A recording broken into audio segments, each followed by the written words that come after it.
So-called abortion doctor in more than a decade. Now U.S. Marshals are stepping up security for others who may be targets. Let's go to Monica Novotny following this for us. Monica?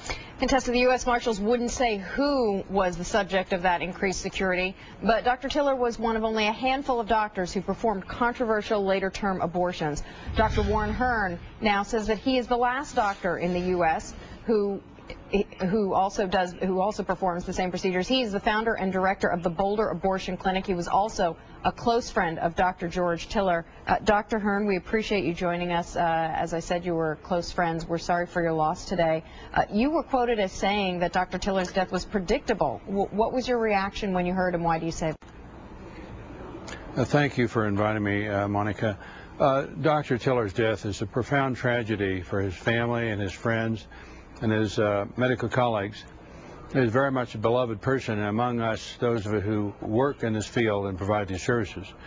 He was a dedicated and a conscientious physician and very courageous because he survived another assassination attempt in 1993. That's right. He was shot. He was shot in both This was arms. not the act of a lone deranged gunman. This is a result of 35 years of relentless and merciless anti-abortion harassment, violence, and intimidation, hate speech, and violent rhetoric, and this is the absolutely predictable consequence of that kind of mindless harassment and fanaticism. Doctor, you're facing similar threats, I know. Do you fear for your own life? Well, we've lived with these kind of problems for 35 years or more. When I first started doing abortions in Boulder, Colorado, a nonprofit clinic, I started getting obscene death threats in the middle of the night within 2 weeks after we started. The anti-abortion people have made attempts on my life, threatened my life thousands of times.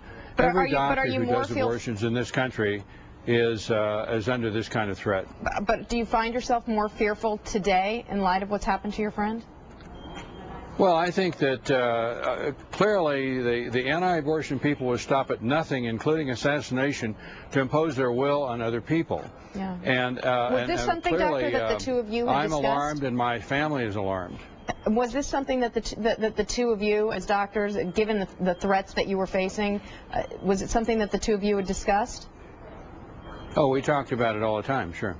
Yeah, and was there anything that Dr. Tiller said that remains with you today? Was he fearful that this would happen? What can I say? We're good friends. We call each other all the time to talk about cases, about patients, about our families, and about things of common interest. We had a good relationship. He invited me to his daughter's wedding. We skied together. This is a tremendous loss for his family and for our society. He was a wonderful person who was very dedicated, and this shouldn't happen. Dr. Tiller's crime was that he helped women, and the man who killed him tried to kill an idea. The idea is freedom. So we don't have to invade other countries to find the terrorists. They're here killing doctors who do abortions.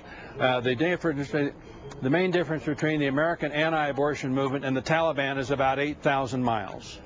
Dr. Warren Hern, thank you for joining us today. We appreciate it. And police have been slow to release details about the man soon to be charged in Dr. Tiller's murder. We will get more on the suspect from former FBI profiler Clint Van Zandt.